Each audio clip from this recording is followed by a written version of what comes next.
Imagine a life where you could never do simple things such as playing a game of basketball. Imagine that, even for a second.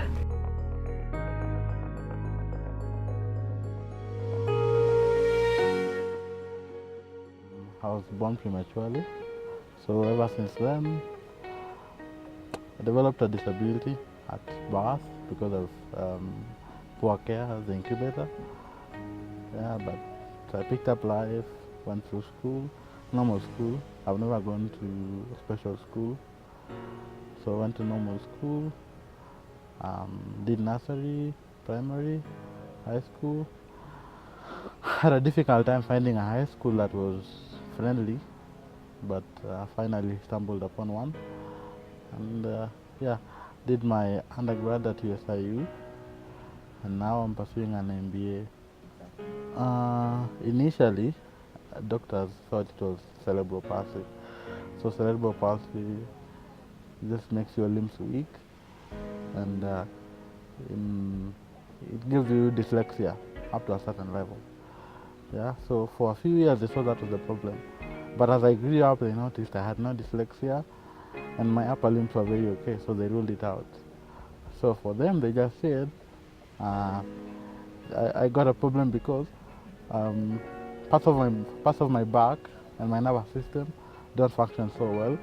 So that's why my lower limbs don't have that much strength. But other than that, I'm very much okay. How you get over PT is looking at how far you've come, yeah, and how far your life, the journey of your life has been, and how you've been able to get through it. If you think through that, then the level of pity even for yourself goes down. Especially because, like for me, I've been able to get through my education. I'm now married, so all the steps in a normal life, all the steps that anyone else would have had in a normal life, I've also had. Dating was actually awkward, if I may use that word. Every girl I liked, every girl I had a crush on, wasn't willing to go past the friendship level. So we were friends for quite a while, and then the minute I mentioned that I have a crush on them or I would like to date them, the whole relationship collapses. It was an impossibility, so I kept trying. Okay, counting is a problem because there were quite many, but yeah.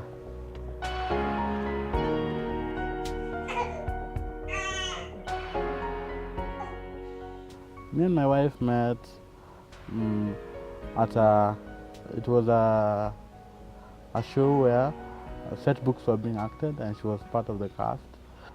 And I introduced myself to her.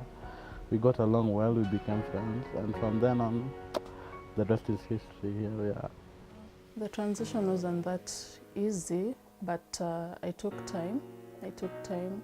Then later, when I was ready, I gave it a go ahead. Ismael is a loving man. He's caring and handsome. At times, having a husband who is physically challenged, and I'm well on my feet. So at times you get criticism from friends, and they're like, oh, how did it happen? But love is for two people. I have my own reasons as to why I had to take Ismael.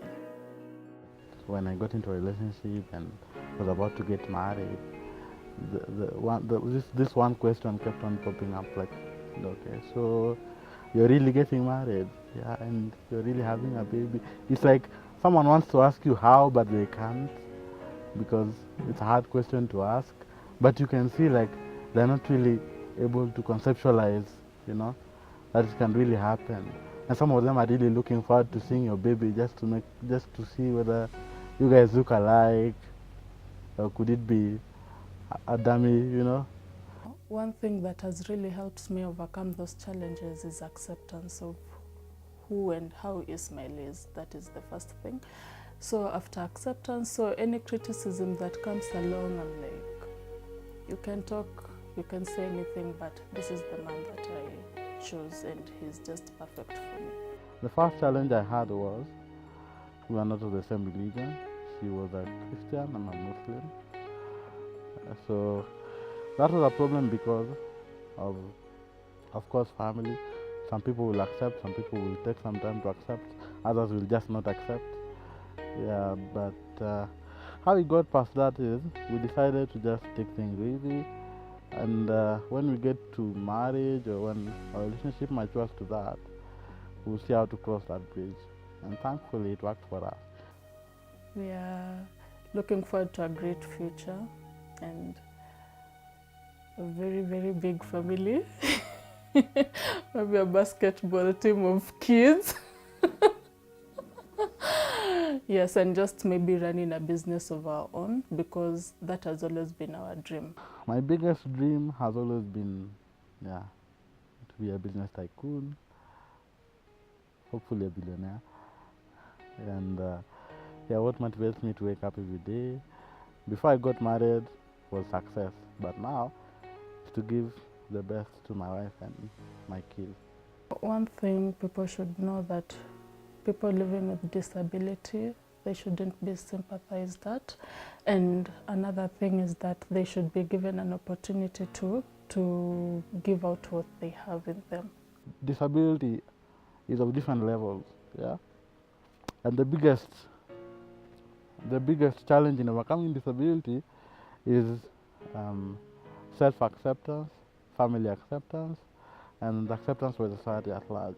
I think if I wasn't disabled, I would have actually turned out to be a worse character than I am now. So kudos to God, He knew what He was doing. Always look for positivity and have positivity in yourself.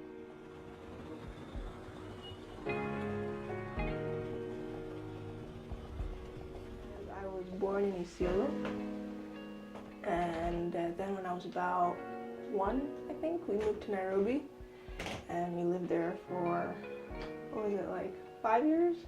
Because I moved, that's when we moved to Kijabe, when I was 6, and that's where I call home, because we still live there now. Well, my condition started when I was about 2.5. Well, let's start with 2. I used to walk normally. I was born normally. I started walking early, according to my mom.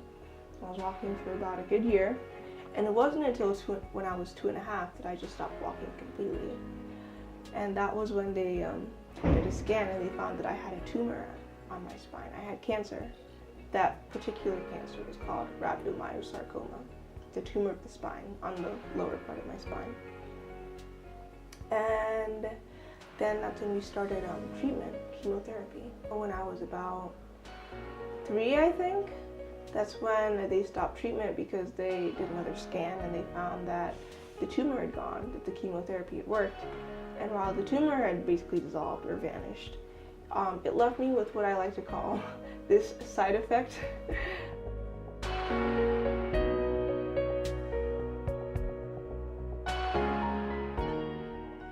I started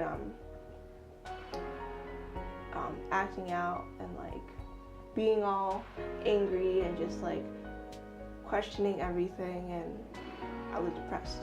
And I was depressed for a good 6 years, you know, questioning like, why did God make me like this? Why can't I just walk like everyone else? And just, you know, dealing with all that. And I know when people look at me now, they're like, what, you were depressed at some point? That's crazy, you're messing, you're pulling my leg. But it's like, no, depression has been a part of my life.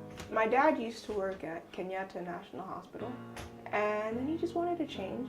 So he applied to work at Kijabe Hospital. Having had this condition has definitely helped me have a different mindset. Because, you know, a lot of people, especially in this country, when they think of people who are handicapped or disabled or differently abled, which are all weird terms that I'm still trying to think about and see like which one is this, are these terms that I really like to like associate with it, because there's so much stigma attached to those terms. I would say that many people think that if you're disabled physically, you're also like mentally retarded. Like, you know, you can't have both. And it's totally possible to just, like, look at me. I don't think I'm an idiot. I think I'm fairly sharp, fairly bright. Perception is most people think like having a physical disability, they look at the physical part, okay, the parts which has an impairment as a barrier. But the barrier is us. I just prefer to say I'm different. And you know, the thing is, this is my normal. And normal is relative, no matter where you are. Whether it's if you grew up in a humble home or if you grew up in a well-to-do home. You know, it's just, I don't know how I should put this. Normal is relative. And for me, this is my normal. But I feel like some people have a hard time like knowing how to interact with me or people like me. I have experienced hate. I know what it's like to hate someone, like to really wish they were dead, which sounds harsh, but yes. Now I can think back and realize that, you know, forgiveness is definitely like, it's strong and like it's empowering, you know, because when you hate someone that strongly, you're just like swallowing poison. I know as cliche as it sounds, it's like swallowing poison and like hoping they're the ones that like die. It's just like you just have to let go of that anger and that hate and just, you know, rise up. See, I see big things happening, y'all. I definitely don't see myself sticking around in Kenya long, but I definitely hope to come back and definitely help change this country. But I definitely see myself working on an international scale, a global scale, even in journalism, whether it be writing or broadcast or whatever. But I definitely see myself going far, yeah. When it comes to reproductive health, most people think persons with disabilities are asexual. That's not the case. Persons with disability can have families, can have children like any other person. And they can just give children in the normal way, just like any other child, any other person. In conclusion, we can say we have to embrace what I've just mentioned, diversity and disability inclusion, and we cannot actually achieve diversity and disability inclusion if we cannot have a special allocation or maybe budget on disability mainstreaming. Because if any state or any country, name it in America, in Europe, in Euro-Asia, what has helped them really to understand issues on inclusion and diversity, it's more on having a budget allocation on disability mainstreaming. And that's all I can say. So the government of Kenya should have a deliberate effort to ensure it has allocated a proper budget on disability mainstreaming for the nation.